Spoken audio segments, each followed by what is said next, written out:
your credential. I'm sure that's why.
One, two, three, four.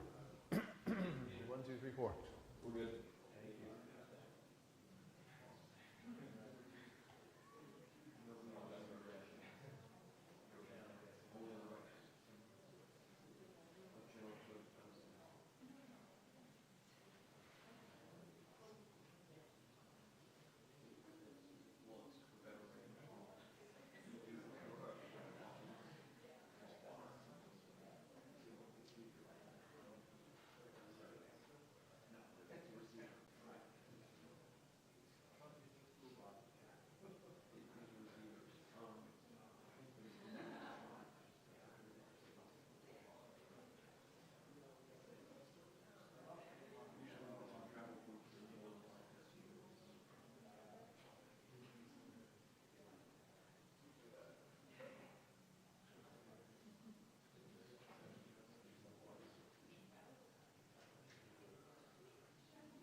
For much too long, as you all know, the immigration system has been broken, and it's long past time to fix it. That's why months ago I instructed my team to begin negotiations with a bipartisan group of senators to seriously and finally fix our immigration system. For months now, that's what they've done, working round the clock through the holidays, over the weekends. It's been an extraordinary effort by Senators Lankford, Murphy, and Sinema. The result of all this hard work is a bipartisan agreement that represents the most fair, humane reforms in our immigration system in a long time, and the toughest set of reforms to secure the border ever. Now, all indications are this bill won't even move forward to the Senate floor. Why? A simple reason: Donald Trump. Because Donald Trump thinks it's bad for him politically. Therefore, he doesn't, even though it helps the country, he's not for it. He'd rather weaponize this issue than actually solve it. So for the last 24 hours, he's done nothing, I'm told, but reach out to Republicans in the House and the Senate and threaten them and try to intimidate them to vote against this proposal. And it looks like they're caving. Frankly, they owe it to the American people to show some spine and do what they know to be right. So I want to tell the American people what's in this bill and why everyone, from the Wall Street Journal to the Border Patrol to the Chamber of Commerce, the United States Chamber of Commerce, support this bill. Because it's going to make the country safer, make the border more secure, treat people more humanely and fairly, and make legal immigration more efficient and consistent with the values of our nation and our international treaty obligations. It would finally provide the funding that I've repeatedly requested, most recently in October, to actually secure the border. That includes an additional 1,500 border agents and officers to secure the border, to physically secure it. In addition, 100 cutting-edge machines to detect and stop fentanyl at the southwest border. We have that capacity. An additional 100 additional immigration judges to help reduce the year-long asylum backlog. You show up for asylum and the judge is supposed to talk to you. It takes a year to get that discussion going. This bill would also establish new, efficient, and fair process for the government to consider an asylum claim for those arriving at the border. Today, the process can take 5 to 7 years, as you all know. They show up at the border, get a bracelet, told to come back when called, 5 to 7 years from now, in country. That's too long, and it's not rational. With the new policies in this bill and the additional of 4,300 more asylum officers who spend hours, I might add, with each immigrant to consider their claims, whether they qualify, we'll be able to reduce that process to 6 months, not 5 to 7 years. This bipartisan bill will also expedite work permits so those who are here and who qualify can begin work more quickly. That's something that our governors, our mayors, and our business leaders have been asking me for and asking them for. All across the country, they've been asking for this. It'll also create more opportunities for families to come together for business, to hire additional workers. And for the first time in 30 years, this bipartisan legislation increases the number of immigrant visas for people legally able to come to this country through ports of entry. And it ensures that for the first time that vulnerable, unaccompanied young children have legal representation at the border. This bill would also give me, as president, the emergency authority to temporarily shut down the border when it becomes overwhelmed. The numbers are talking over 5,000 people trying to get in one day. The bill, if the bill were law today, it would qualify to be shut down right now while we repair it. Bottom line is, this bipartisan bill is a win for America because it makes important fixes to our broken immigration system. And it's the toughest, fairest law that's ever been proposed relative to the border. Now, it doesn't address everything that I wanted. For example, we still need a path of documentation for those who are already here. And we're not walking away from true immigration reform, including permanent protections and a pathway to citizenship for young dreamers who came here when they were children and who have been good citizens and contribute so much to our country. But the reforms in this bill are essential for making our border more orderly, more humane, and more secure. That's why the Border Patrol Union, which, by the way, endorsed Donald Trump in the 2020 election, endorses this bill.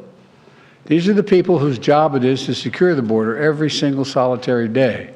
They don't just show up for photo ops like some members of Congress. They're there to do their job. This is the risk, the thing many of them risk their lives doing every single day. And they decided, the Border Patrol decided, this gives them the tools they need to do the job, more personnel across the board.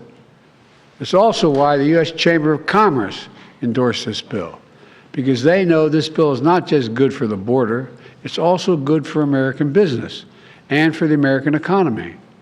And it's why the Wall Street Journal endorsed the bill, with the headline this morning which reads, quote, "A border security bill worth passing. The Senate has reforms Trump never came close to getting." That's the quote from the Journal. This bill would also address two other important priorities. First, it provides urgent funding for Ukraine. I'm wearing my Ukraine tie, my Ukraine pin, which I've been wearing because they're in dire straits right now, defending themselves against a Russian onslaught, a brutal conquest. The clock is ticking. Every week, every month that passes without new aid to Ukraine means fewer artillery shells, fewer air defense systems, fewer tools for Ukraine to defend itself against this Russian onslaught. Just what Putin wants. Ukrainians are fighting bravely. You know, many of you look around the room here have followed me in this for a long time. I pulled together a coalition of over 50 nations to support them. On the phone, talking to these leaders. We unified NATO. Remember when we first came to office? NATO was in, well, they're all together and actually increased the size of NATO. We can't walk away now. That's what Putin's betting on. Supporting this bill is standing up to Putin. Opposing this bill is playing into his hands. As I said before, the stakes on this fight extend well beyond Ukraine. If we don't stop Putin's appetite for power and control in Ukraine, he won't limit himself to just Ukraine. And the cost for America and our allies and partners will rise. For those Republicans in Congress who think they can oppose funding for Ukraine and not be held accountable, history is watching. History is watching. The failure to support Ukraine at this critical moment will never be forgotten. The position of the MAGA Republicans can be characterized by the New York Times headline. First, and this is the headline, it reads, "Trump first, Putin second, America third." That cannot pertain. This bipartisan agreement also provides Israel with what it needs to protect its people and defend itself against Hamas terrorists. And it will provide the necessary life-saving humanitarian assistance for the Palestinian people. By opposing this bill, they're denying aid to the people who are really suffering and desperately need help. You know, there's more work to get this done over the finish line, and I want to be clear. Doing nothing is not an option. Republicans have to decide. For years, they said they want to secure the border. Now they have the strongest border bill this country has ever seen. We're seeing statements about how many oppose the bill now. Look, I understand the former president is desperately trying to stop this bill because he's not interested in solving the border problem. He wants a political issue to run against me on. I've all but said that across the board. No one really denies that I'm aware of. The American people want a solution that puts an end to the empty political rhetoric which has failed to do anything for so long. We have to get the resources to the border to get the job done. So Republicans have to decide, who do they serve? Donald Trump or the American people? Are they here to solve problems or just weaponize those problems for political purposes? I know my answer. I serve the American people. I'm here to solve problems. It was just months ago that Republicans were asking for this exact bill to deal with the border, to provide support for Ukraine and Israel. And now it's here. And they're saying, never mind, never mind. Folks, we've got to move past this toxic politics. It's time to stop playing games with the world waiting and watching. And by the way, the world is waiting. The world is watching. They are waiting and watching what we're going to do. We can't continue to let petty partisan politics get in the way of our responsibility. We're a great nation. It's not acting like a great nation. So I'm calling on Congress to pass this bill, get it to my desk immediately. But if the bill fails, I want to be absolutely clear about something. The American people are going to know why it failed. I'll be taking this issue to the country, and the voters are going to know that it's not just a moment, just at the moment, we're going to secure the border and fund these other programs. Trump and the MAGA Republicans said no, because they're afraid of Donald Trump. Afraid of Donald Trump. Every day between now and November, the American people are going to know that the only reason the border is not secure is Donald Trump and his MAGA Republican friends. It's time for Republicans in the Congress to show a little courage, to show a little spine, to make it clear to the American people that you work for them, not for anyone else. I know who I work for. I work for the American people. In moments like this, we have to remember who in God's name we are. We're the United States of America. You've heard me say it many times. There's nothing beyond our capacity if we do it together. We're right on the verge of doing it together. I hope and pray they find reason to reconsider blowing this up. May God bless you all. May God protect our troops. Folks, you're going to ask me questions. Hang on a second. I'm going to be back on Thursday. I don't want to prejudice what may be going on in negotiations now. So I'm not going to be answering any questions of this.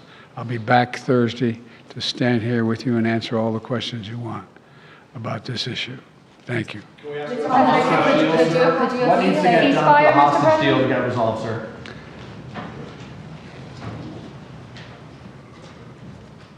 This indirectly has a lot to do with the hostage deal and what's going on in the Middle East. The decision on what we do relative to Israel, the decision what we do in terms of American funding, of whether we're going to engage with the situation in Ukraine. It all goes to the question of American power. It all goes to, does America keep its word? Does America move forward? There is some movement, and I don't want to, well, maybe choose my words. There's some movement. There's been a response from there's been a response from the opposition, but yes, I'm sorry, from Hamas, but it seems to be a little over the top. We're not sure where it is. There's a continuing negotiation right now. Mr. President, if this bill fails, would you consider supporting something separate that just addresses Israel or Ukraine? I'm not going to concede that now. We need it all. The rest of the world's looking at us, and they really are. Mr. President, trust this Congress does not have immunity, Mr. President. Your reaction to that ruling?